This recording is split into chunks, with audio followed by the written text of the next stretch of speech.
Buenas tardes, muchas gracias por estos minutos. Y lo primero que yo quisiera preguntarle es cómo recuerdan o qué tipo de recuerdos entiende usted que tiene el pueblo panameño sobre la invasión de Estados Unidos en 1989. Bueno, pues la invasión de los Estados Unidos de América a Panamá, la invasión de carácter militar con un despliegue bélico eh, muy por encima de las capacidades que podían tener aquí las fuerzas de defensa en Panamá, que era una combinación de policía con ejército sin el nombre de ejército, pero no disponía de aviación, ni de buques de guerra, ni de helicópteros de combate y, y artillería pesada. Y esa invasión fue precedida de un periodo muy tenso en el país. Por un lado, había una un creciente enfrentamiento de una parte importante del país con el régimen militar de ese momento. Eso creo que es un dato histórico importante y también en un contexto en el cual se dio un deterioro de las relaciones entre Panamá y los Estados Unidos, la relación de país a país, de estado a estado, y que en aquel entonces todavía estaba pendiente la fase, vamos a decir, final de los tratados Torrijos-Carter, porque 10, 10 años, 10 años después, 31 de diciembre de 1999, al mediodía, expresión que ha quedado muy grabada en la historia de Panamá, los Estados Unidos estaban obligados a salir militarmente de Panamá y los propios tratados especificaban que de allí en adelante la defensa del canal correspondía a Panamá. Hubo entonces un deterioro que condujo a una serie de acciones de fuerza económica, por ejemplo, en la cual usaron instrumentos como el hecho de que Panamá no tiene una banca central, no tiene una moneda propia, salvo la metálica, y los dólares que se usan en Panamá vienen de Estados Unidos Ujú. y se cortó ese flujo de dinero. Se prohibió a las empresas norteamericanas en Panamá pagar ningún tipo de impuesto al país. Se hicieron ejercicios militares fuera de la zona del canal. Después se dijo que era para que los panameños nos acostumbráramos a su presencia militar por calles importantes, avenidas importantes, incluso por la principal planta potabilizadora de Panamá. Ujú. Entonces, en ese contexto, había desde luego un gran temor de los panameños de uno y otro lado a cuál podría ser el desenlace. Y esto dejó un espacio para muchas tensiones y muchos de los comportamientos que después se dieron. Y mi opinión, la que le estoy expresando y a lo largo de esta entrevista tratar de mantenerla, es de hacerle algunas consideraciones de manera lo más objetiva posible. Ujú. Le quería preguntar algo, doctor. Eh, ¿Cómo fue ese proceso en donde la población tuvo inicialmente un rechazo a la invasión y después medio como que se generó ese caos que usted está diciendo, ¿no? Comercial y bancario, y la gente terminó viendo a la invasión como una salvación para la paz? Sí, claro, parte de eso está en la lógica que los Estados Unidos han aplicado en otros países. En el caso de los bloqueos económicos, para que la, la población en un momento dado se distancie y hasta se rebele del gobierno en contra del gobierno que sufre ese bloqueo. Pues los casos son conocidos que se dan y se reiteran, se reiteran. Ujú. Entonces, fue una táctica en ese sentido. Y aquí había habido un proceso nacionalista muy profundo, muy fuerte, con un acumulado que arrancó prácticamente unos años después de la inauguración del canal. Aquí el general Pershing, que había estado en la Primera Guerra Mundial, por ejemplo, llegó enviado aquí para reclamar la isla de Taboga, que una isla hoy turística y de referencia histórica. Y, y eso fue creo que en el año 1920. Y una parte importante ciudadana lo recibieron con piedras cuando fue a, a una cena, a un brindis en el Club Unión, que era el club más representativo de la clase económica dominante en nuestro país. Ujú. Y bueno, fue recibido. Y eso siguió Ujú. a lo largo de la vigencia de ese tratado. Dígame, doctor, ¿cómo podría hacer usted un balance de los logros que ha tenido su comisión y qué es lo que queda por hacer? Claro, bueno, entonces concluyo, Sí. para terminar la idea, ese movimiento nacionalista fue profundo y fue muy comprometido y muy extendido en la población. Tengo que precisarle que yo fui ministro de Trabajo con el general Torrijos Ujú. y estuve en la comisión que redactó el Código de Trabajo de Panamá en el año 72, que empezó a regir en el 72. Así que desde luego yo tengo una percepción, tengo una concepción que tiene desde luego esa referencia. Entonces, eso fue un fenómeno muy expresivo, muy adentro de los panameños. Viene toda Doctor, esta doctor, confrontación.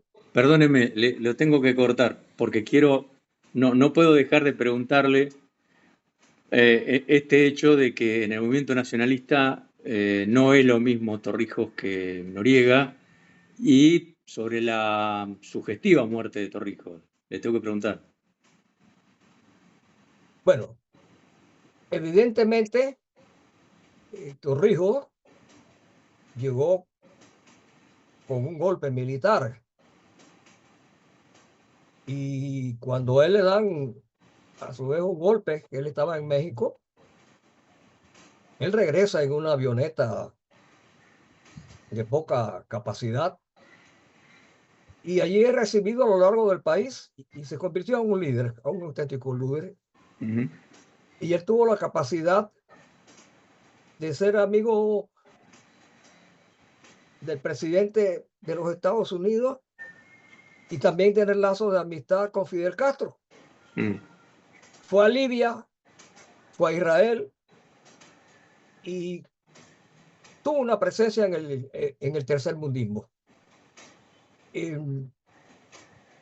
Tuvo políticas sociales, no solo la parte nacionalista, entre ellas la del Código de Trabajo en materia de salud, de educación, etcétera. Entonces hay una diferencia cualitativa que incluso viene desde antes de Noriega, cuando comienza a tomarse distancia de la parte social. Y al mismo tiempo, no era lo mismo desde el punto de vista de la relación gobierno militar con la población cuando Torrijos que la relación gobierno militar con Noriega, por diversos componentes. Entonces, Entiendo, sí. esto es así. Perfecto. Bien. ¿Podemos volver entonces a la comisión de 20 de diciembre? ¿Te El parece? 20 de diciembre. Sí, mire, la comisión, bueno, esto se enlaza con lo que hemos estado examinando ahora. La invasión, entonces, es recibida por buena parte de la población como una forma de deshacerse del régimen militar que había sido, desde luego, con instancias de reducción de las libertades públicas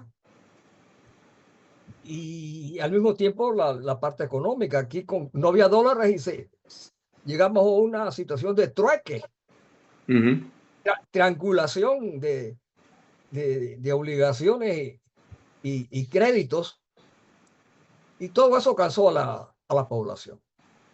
Y además que ya el régimen militar estaba agotado y habían habido los intentos de golpes internos y todo lo demás.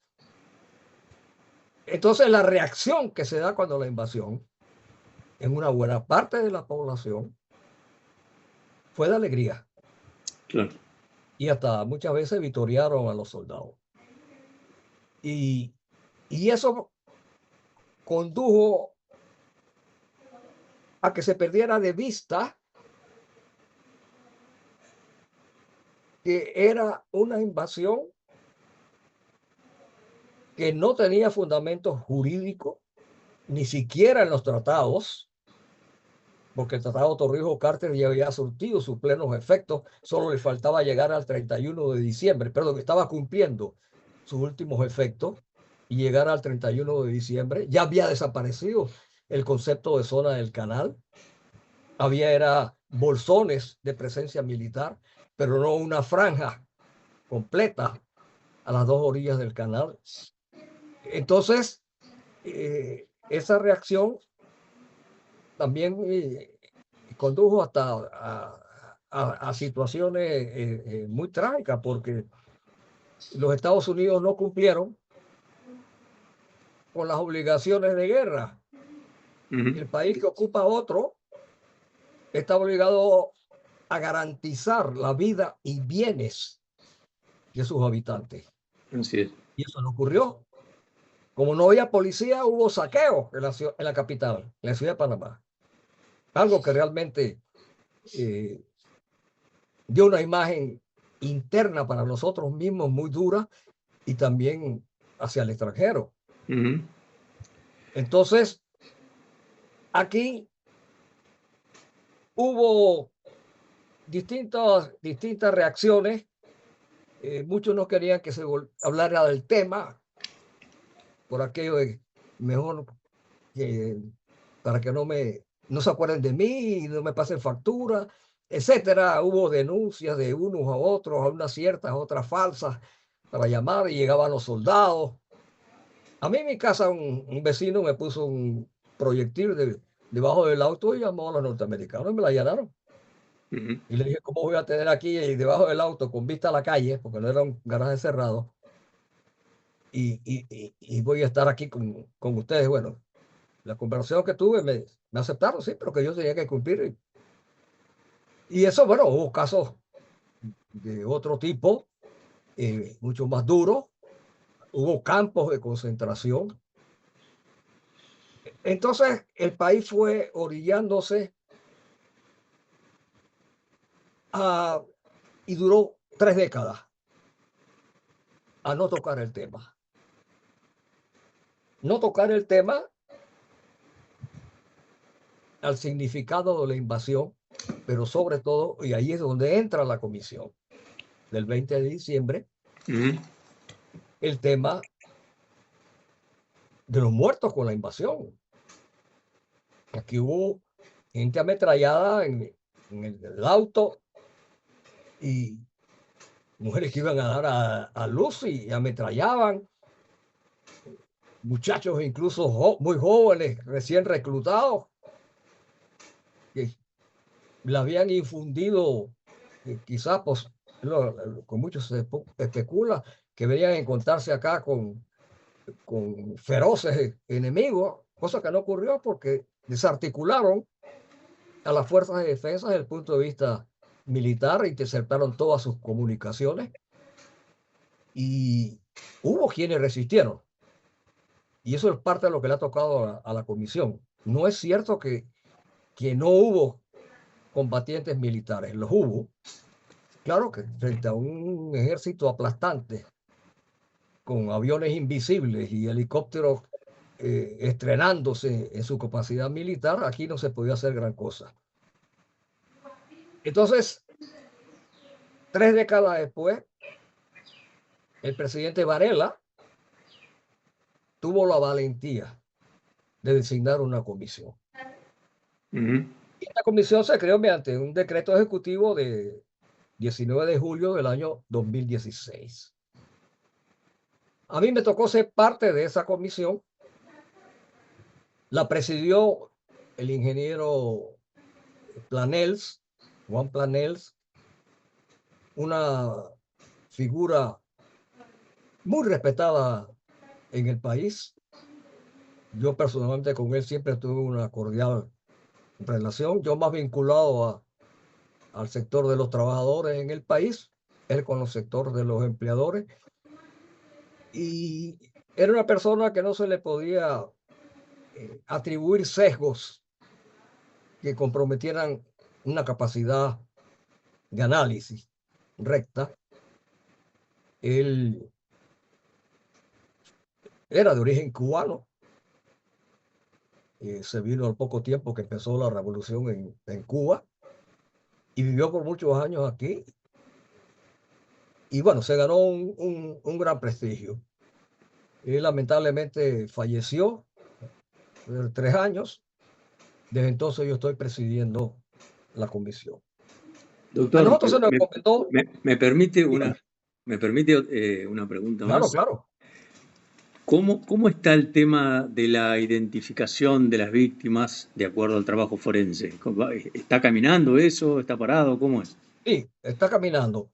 Miren, aquí una de las cosas que nos encomendó el decreto era identificar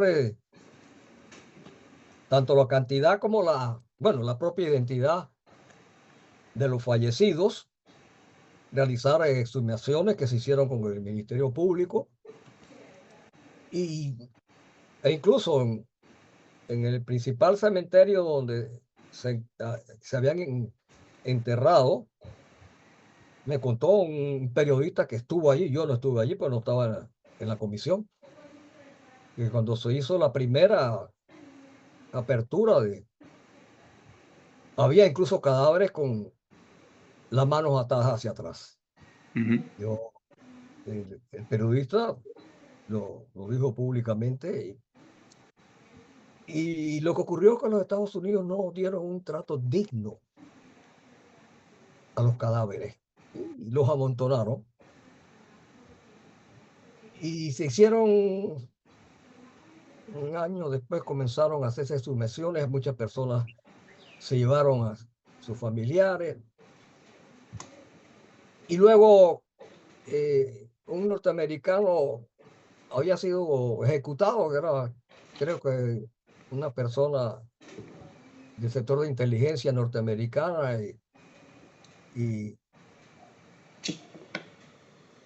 y lo ejecutaron al calor de la invasión. No sabían dónde estaba el cadáver y revolvieron los cadáveres que estaban allí. Entonces no hubo un cuidado de preservar los restos, respetarlos, como los protocolos internacionales demandan hasta donde sea posible, pues un acto de guerra. Y eso es parte de lo que nosotros hemos estado haciendo y lo que usted me acaba de preguntar. Hay cadáveres que salieron, que los llevaron, algunos en el interior, otros quedaron allí. Y resulta que ahora, cuando la comisión comienza a revisar eso, se encuentran, por ejemplo, una lápida que durante 30 años unos familiares han ido a poner flores y a rezar. Y debajo de esa placa o no hay nadie o hay otra persona. En unos casos hemos establecido quién es el que está y en otros casos que no.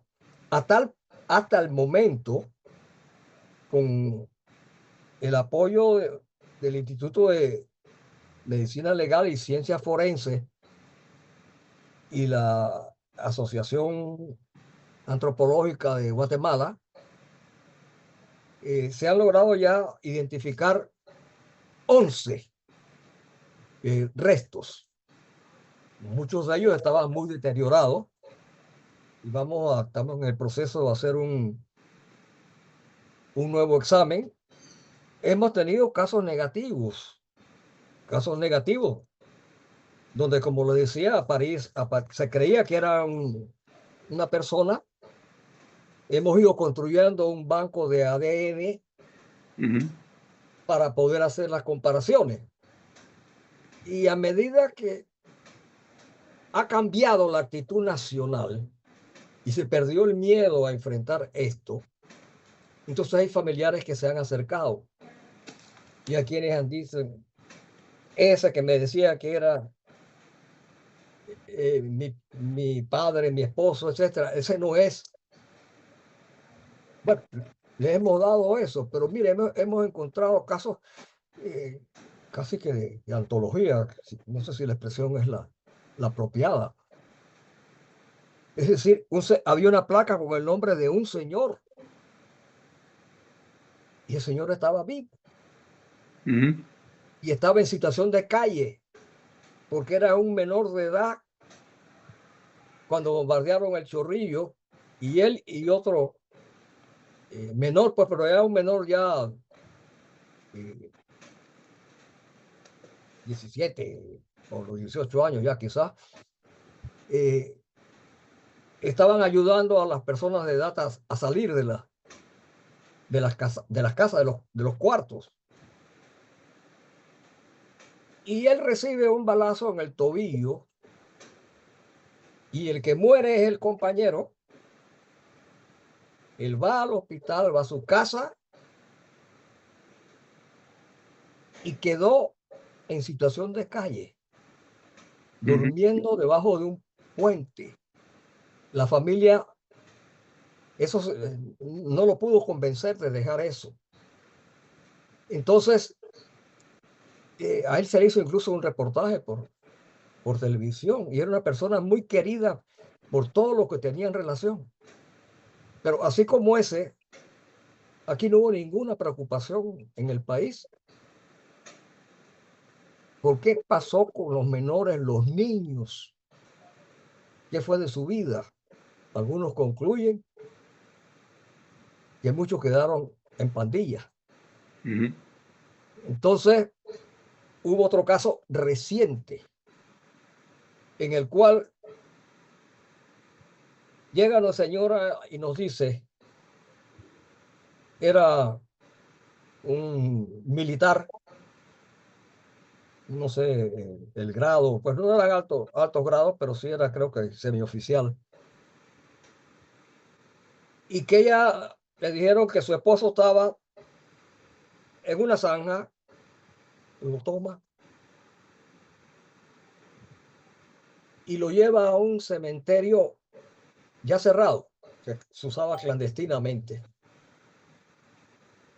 Y algunos vecinos la confrontaron, otros vecinos lo ayudaron. Esos dos comportamientos se dieron en las dos direcciones en Panamá. Ujú. La ayudaron a cavar la sepultura. Ahora, ahí no había un tema de identificación, porque ahí fue claro que la persona con un esposo militar llegar a decir entierren a mi esposo, etcétera, eso era impensable. No sabemos cuántas cosas por el estilo se repitieron, pero ese proceso nosotros lo estamos haciendo. Afortunadamente, el avance de la ciencia y la tecnología nos ha ayudado. No tenemos la capacidad. Aquí el Instituto de Medicina Legal y Ciencias Forenses ha logrado identificar unos restos. Otros no lo han hecho en Guatemala. Antes nos habían estado apoyando una ONG argentina, pero ya cuando llegamos a esta última etapa, tenían todo cubierto su programa pues, de asistencia en esa dirección, y afortunadamente la de Guatemala está colaborando con nosotros. Entonces, eso es lo que tenemos ahora, pero al mismo tiempo está que hay un comportamiento en la sociedad panameña muy diverso al que se dio hace 30 años. Incluso entre los jóvenes se ve que están ávidos de conocer qué fue lo que ocurrió. Y el decreto que nos crea a nosotros como comisión parte del supuesto que se dieron violaciones de los derechos humanos y del derecho humanitario internacional. Es Hablando, decir, discúlpeme, parte doctor, de... me estoy quedando sin tiempo, pero me parece que su historia y su relato, su narrativa, da para un nuevo encuentro. Yo lo que le voy a pedir es lo más sucintamente posible, cuando usted habla del derecho internacional, que haga un resumen del informe de la Comisión Interamericana de Derechos Humanos, sobre todo respecto al resarcimiento de las víctimas y a la responsabilidad del Estado agresor, ¿no? ¿Puede ser? Exacto. Sí, con gusto. Miren, ese pronunciamiento de la Comisión Interamericana es de mucha fuerza, y una de las respuestas que dio el gobierno norteamericano era que ellos estaban esperando el pronunciamiento de nuestra comisión. En ese pronunciamiento está claro que la invasión fue un acto contrario al derecho internacional. No había base jurídica, tampoco ética, para hacer esa invasión. Y quedó claro que los propósitos de la invasión no fueron los que se esgrimió en ese momento por el expresidente Bush. Era parte de la geopolítica y del interés de los Estados Unidos de revertir los tratados. Lo que está ocurriendo ahora corrobora exactamente eso. Entonces, ese pronunciamiento, pues, no hay un acto de condena por razones obvias, pero tiene un alto valor jurídico y ético. Entonces,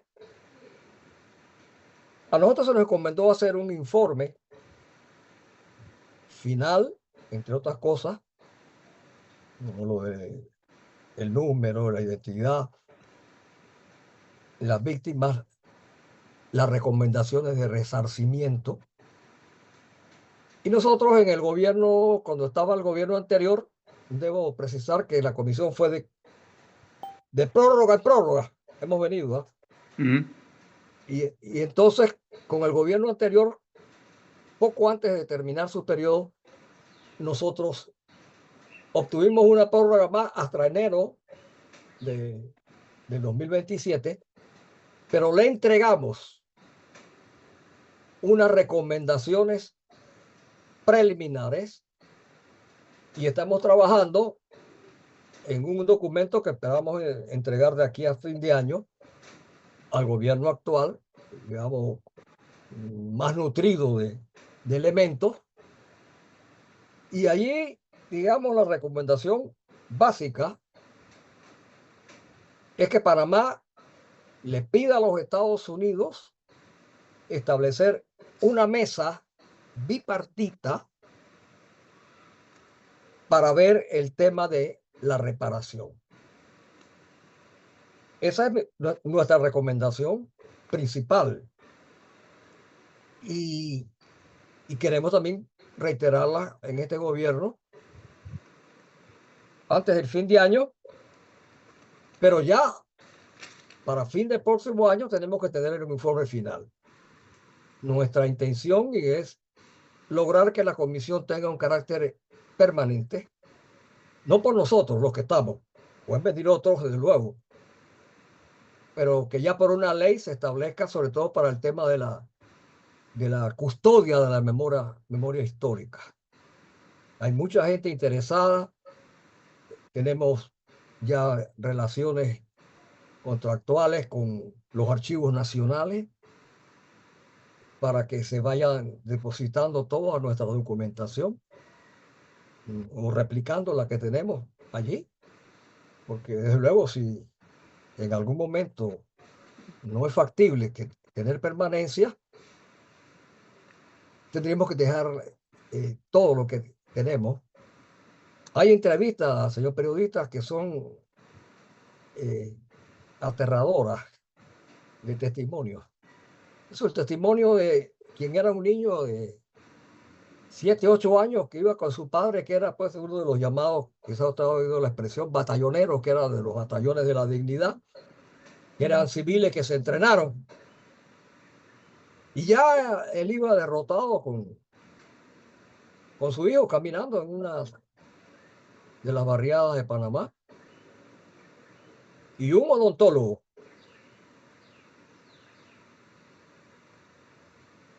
le pegó, le disparó. Y no conforme con eso, salió y lo acuchilló.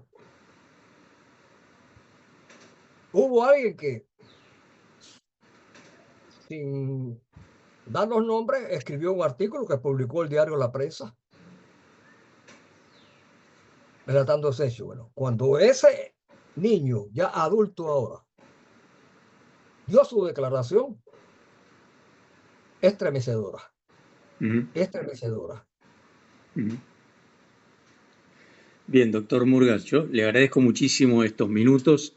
Si le parece, después nos ponemos de acuerdo con Katia y nos encontramos nuevamente para seguir conversando este tema. Me estoy quedando sin tiempo, pero la verdad que es muy rico todo lo que usted dice y me gustaría volver a conversar con usted. ¿Le parece bien? Desde luego que sí, desde luego que sí. Nosotros estamos muy interesados en que la verdad de Panamá se conozca entre nosotros y también afuera. Así es. Muchas gracias. Saludos Bueno, cordiales. hasta luego.